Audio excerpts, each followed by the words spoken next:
Brothers and sisters, let us not forget our past. Whoever you are this day, and wherever you are this day, and whatever you have this day, is just because of God's goodness and mercy.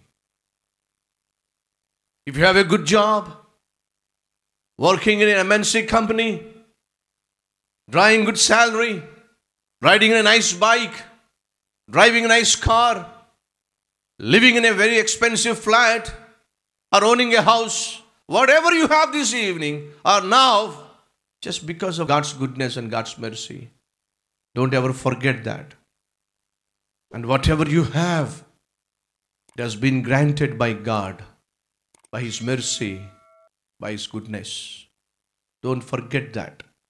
Don't run away with the blessings that God has given to you.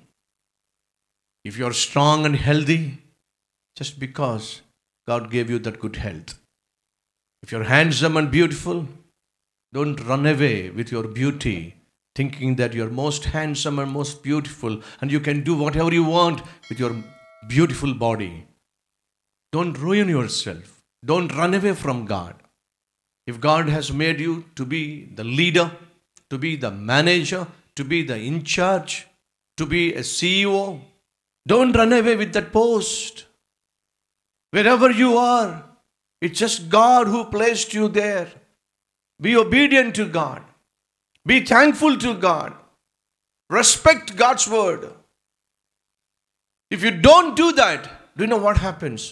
If you reject God, if you remain ungrateful to God for all the things that God has given to you, you got to face horrible consequences.